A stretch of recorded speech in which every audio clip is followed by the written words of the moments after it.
Hello बच्चों, तो next topic है आपका एम्फीबॉलिक पाथवे। रेस्पिरेटरी क्वोशिएंट इसके बाद आएगा। इससे पहले एम्फीबॉलिक पाथवे को आप समझ लीजिए, इससे क्वेश्चन बनते हैं कई सारे। एम्फीबॉलिक पाथवे को पहले आप समझ लीजिए, उससे पहले आप समझना पड़ेगा आपको मेटाबॉलिज्म को या मेटाबॉलिक एक्टिविटीज़ को। अगर आपने इसका नाम सुना है 10th में तो अच्छी बात है, नहीं सुना है तो कोई बात नहीं, हम समझा दे रहे हैं। मेटाबॉलिक जो है, दो प्रोसेस होती है मेटाबॉलिक में, एक होती है एनाबॉलिक और एक होती है कैटाबॉलिक। एनाबॉलिक का मतलब होता है जब छोटे मॉलिक्यूल्स आपस में जुड़कर बड़ा मॉलिक्यूल बनाएं तो एनाबॉलिक है, और कैटाबॉलिक जस्ट इसका उल्टा है, जब बड़ा मॉलिक्यूल टूटकर छोटे मॉलिक्यूल्स बनाए तो उसको कैटाबॉलिक प्रोसेस कहते हैं। अब इसको इस तरीके से समझ सकते हैं कि जैसे ये एक हम रिएक्शन लिख रहे हैं, ये इस डायरेक्शन में चलकर ये बना दे तो ये एनाबॉलिक है, ये हो गई एनाबॉलिक। ये प्रोसेस आप बताइए कौन सी रिएक्शन है? ये फोटोसिंथेसिस की रिएक्शन है। अगर ये प्रोसेस इस डायरेक्शन में चलता ही है तो ये कैटाबॉलिक प्रोसेस है। ये कैटाबॉलिक प्रोसेस है जो कि रेस्पिरेशन की है, जिसको आपने अभी चैप्टर में पढ़ा था। अब एम्फीबॉलिक क्या होता है? एम्फी मीन्स होता है टू भी कौन से, यानी जो एनाबॉलिक भी हो और जो कैटाबॉलिक भी हो। अब ये दोनों कैसे हो सकते हैं? तो ऐसे रिएक्शंस जिनमें बहुत से इंटरमीडिएट कंपाउंड बनते हैं और इंटरमीडिएट कंपाउंड कैटाबॉलिक डायरेक्शन में भी जा सकते हैं और एनाबॉलिक डायरेक्शन में भी जाते हो, तो इस चीज को हम बोलते हैं एम्फीबॉलिक पाथवे। डिटेल में समझते हैं। हमारे पास हमने अभी पढ़ा था कार्बोहाइड्रेट सिंपल शुगर यानी ग्लूकोज में कन्वर्ट हो जाता है, और ग्लूकोज जो है आगे ग्लाइकोलिसिस में जाता है, क्रेब्स साइकिल में जाता है। इस पूरे कन्वर्जन में ग्लूकोज से ग्लूकोज 6 फॉस्फेट बनता है, फ्रक्टोज 1,6 डाइफॉस्फेट बनता है, फिर डाइहाइड्रोक्सीसीटोन फॉस्फेट ग्लिसरॉल्डिहाइड 3 फॉस्फेट में स्प्लिट भी होता है, पढ़ा था आपने। फिर ग्लिसरॉल्डिहाइड 3 फॉस्फेट से पायरुविक एसिड बनता है, पायरुविक एसिड से एसिटाइल कोएंजाइम बनता है, एसिटाइल कोएंजाइम में क्रेब्स साइकिल में जाकर CO2 रिलीज करता है, हाइड्रोजन रिलीज करता है, जो इलेक्ट्रॉन ट्रांसपोर्ट चेन में जाकर आपका ऑक्सीडेटिव फास्फोरिलेशन करके ATP फॉर्मेशन करते हैं। इतना आपने पढ़ लिया है। अब एम्फीबॉलिक पाथवे कहते हैं, हम कार्बोहाइड्रेट तो अकेला नहीं खाते, कार्बोहाइड्रेट साथ प्रोटीन भी लेते हैं, फैट भी लेते हैं। अब ये भी आपके इस रेस्पिरेटरी साइकिल में एंटर हो सकते हैं, साथ ही साथ इनसे सिंथेसिस भी हो सकती है। तब सिंथेसिस कैसे होगी और डाइट कैसे होगी? तो समझिए जैसे फैट है, फैट दो चीजों से मिलकर बना होता है, एक होता है फैटी एसिड और एक होता है ग्लिसरॉल।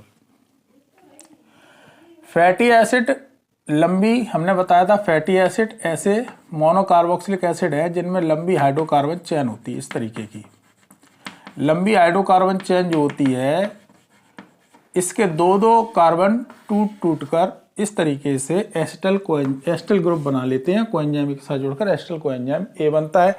तो फैटी एसिड डायरेक्ट जो है इस बाईपास से होकर सीधा इस जगह पर आ सकता है।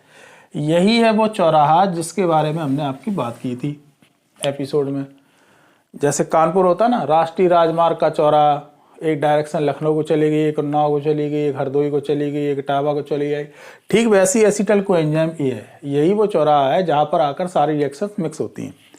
एसिटल कोएंजाइम A जो है, यहाँ पर फैटी एसिड से सीधा एसिटल कोएंजाइम A बन सकता है बाय दिस प्रोसेस। ओके। दूसरा कंपोनेंट होता है ग्लिसरॉल। ग्लिसरॉल भी इस डायरेक्शन में इसी जगह पर आ सकता है। कैसे? ग्लिसरॉल जो है DHAP में डाइहाइड्रोक्सीएसीटोन फॉस्फेट बोलते हैं, उसमें कन्वर्ट हो जाएगा, टूट जाएगा, ठीक है। और डाइहाइड्रोक्सीएसीटोन फॉस्फेट आइसोमेरिक कंपोनेंट है किसका? ग्लिसरॉल्डिहाइड 3 फॉस्फेट का। तो ग्लिसरॉल इसमें कन्वर्ट होगी और ये पायरुविक एसिड में कन्वर्ट होगा और ये एसिटल कोएंजाइम में आ जाएगा। तो ग्लिसरॉल भी इसमें शामिल हो गया। ओके, एक प्रोसेस। नेक्स्ट, प्रोटीन में अमीनो एसिड्स होते हैं। अमीनो एसिड्स के बारे में हम लोग जानते हैं कि इसमें एक NH2 ग्रुप होता है, एक CH है, एक यहाँ पर R चेन है और एक COOH है, ठीक है ना। यहाँ पर ये अमीनो एसिड भी डीएमिनेट होकर पायरुविक एसिड में कन्वर्ट हो सकते हैं और एसिटल कोएंजाइम A बना सकते हैं।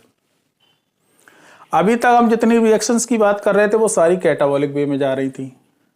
ये सारी कैटाबॉलिक रिएक्शंस हैं जो यहाँ से इस तरफ को उतर रही। अब सपोज करिए एसिटाइल कोएंजाइम ए से सेल को नीड नहीं है एटीपी बनाने की, उसके पास अभी एनर्जी है और अभी उसको और नीड नहीं है बहुत ज़्यादा एटीपी की, तो एसिटाइल कोएंजाइम्स को वो रिवर्स कर सकता है। कहाँ पर? ये वापस विड्रॉ हो जाएंगे किसमें? एनाबॉलिक पाथवे में। यानी अभी ये कैटाबॉलिक चल रहा था सारा इस जगह तक आते आते, अब ये एनाबॉलिक में चला गया। यानी कि ये एसिटाइल ग्रुप जुड़ जुड़कर बहुत सारे फैटी एसिड्स को बना सकते हैं। ये भी कन्वर्टेबल है, ये भी कन्वर्ट हो जाएगा और ये सब मिलकर फैट को बना लेंगे। तो अभी जो कैटाबॉलिक पाथवे था वो वापस एनाबॉलिक पाथवे में बदल गया, that is called as amphibolic. ये एम्फीबॉलिक। ऐसे ये पायरुविक एसिड से जो एसिटाइल कोएंजाइम बन रहा था, तो ये वापस इस जगह भी एसिटाइल कोएंजाइम की रिएक्शन के साथ अमीनो ग्रुप के साथ जुड़कर बहुत से आपके नॉन एसेंशियल अमीनो एसिड्स भी बन सकते हैं और अमीनो एसिड आपस में जुड़कर प्रोटीन को बना सकते हैं। तो ये प्रोसेस इस पाथवे में रिवर्स डायरेक्शन में भी हो सकती है। यानी कि वो कंपोनेंट जो कैटाबॉलिक पाथवे में भी यूज हो रहा है और एनाबॉलिक पाथवे में भी यूज हो रहा है, उन सबको एम्फीबॉलिक पाथवे कहते हैं। तो आपने समझा कि एसिटाइल कोएंजाइम इस डायरेक्शन में ऐसे बनता है और जब रिवर्स होता है तो ये इस कंपोनेंट को बनाता है। तो इसी तरीके से आपका अमीनो एसिड वाला भी क्रेब्स साइकिल तक एसिटाइल कोएंजाइम अगर नीड होगी एनर्जी की तो एसिटाइल कोएंजाइम क्रेब्स साइकिल में चला जाएगा और जाकर CO2 को और हाइड्रोजन को रिलीज करेगा। बाद में मॉलिक्यूलर ऑक्सीजन इलेक्ट्रॉन लेकर हाइड्रोजन यानी प्रोटॉन के साथ मिलकर H2O बना देगी। तो ये पूरी प्रोसेस आपकी एम्फीबॉलिक पाथवे कहलाती है। बहुत सिंपल है, आप जो है एक पैरा का है, आप पढ़ लीजिए, 5 से 7 मिनट का वीडियो है। सारे वीडियो रेस्पिरेशन के मिलाकर 1 घंटे के भी नहीं है। 1 घंटे का अगर आप पूरा पढ़ लेंगे तो आपका रेस्पिरेशन इन प्लांट्स कंप्लीट तैयार हो जाएगा। साथ ही आपके एग्जाम्स के लिए और नीट के लिए दोनों के लिए इम्पोर्टेंट है। एक प्रैक्टिस आपका सेशन या प्रैक्टिस क्वेश्चंस का एक वीडियो हम बना देंगे अलग से, उसको आप एक बार और देख लीजिए नीट में, बस आपका ये टॉपिक तैयार हो जाएगा। तो देखते रहिए A to Z, और जिन बच्चों ने अभी तक सब्सक्राइब नहीं किया सब्सक्राइब जरूर करते हैं।